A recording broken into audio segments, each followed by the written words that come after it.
Backcombing. It is probably every hairstylist's worst nightmare. So this one often will take some hair recovery afterwards. um, Obviously, we already have to be maintaining our hair fairly well if we are doing multiple shows because the heat with the gel and hairspray, I've known some dancers to like lose their hair and stuff.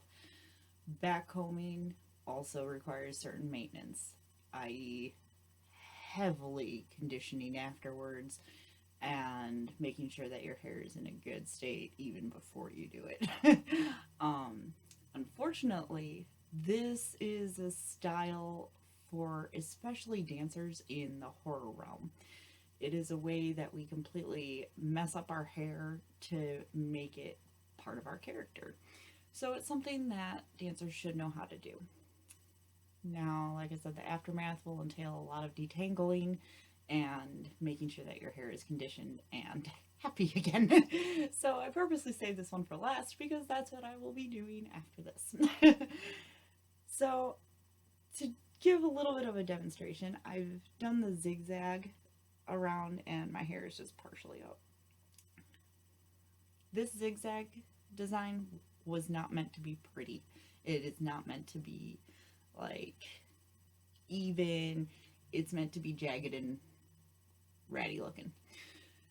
When we back comb, again, we are using our really fine tooth comb and you grab part of your hair. I'll kind of comb it out a little so I have a little bit of a chunk, but then you're going to pull up towards your scalp and you make it so your hair gets poofy and you'll gradually be pulling the strands out of your hand so your hair looks like that. Now, we have done this to full heads of hair before to get the full detailed effect. I've known some dancers who have actually left this style in for a full weekend just so that they didn't have to take their hair up and down and up and down and up and down, and they've slept with bandanas on and everything just to keep it together, and then they deal with their hair afterwards. Bear in mind, those have been professional performers who do this, like, have to have their hair like this for like days on end, and they were in this style for a long period of time, so it was better for their hair just to get it in and leave it and then deal with it later. The top of the head, same thing. You can take this into smaller chunks so you really make it poofy, and again, you don't have to divide evenly. The more straggly you get it, the better of an appearance you're going to get.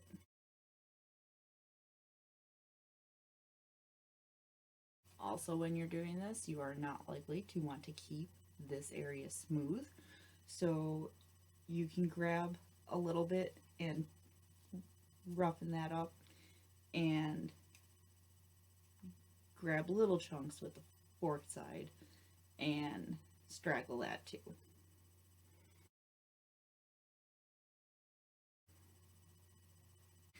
By the time all is said and done, you can have most of your hair looking like this. You can do parts. Usually, if you're going for this, you're probably going to be doing your entire head. It's not uncommon to have like spray hair coloring in here as well. So you're making your hair look more aged, like grays and blacks and even whites will be used to make your hair look like there's a reason why it looks like this. We've added leaves to hair and spiders and all kinds of crazy stuff. And so a good example of this was actually the doll that we had did a back comb for the hair in a very similar style of this, and it helped bring that character to life because clearly that doll had seen some things and the hair needed to be reflective of that, so it was not going to look like pretty hair.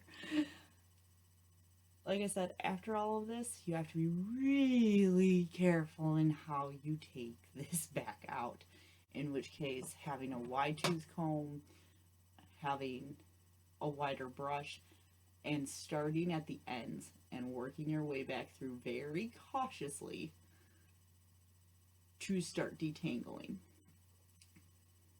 And you want to work your way all the way up, and again, be really nice. If you hit a rough spot, you can use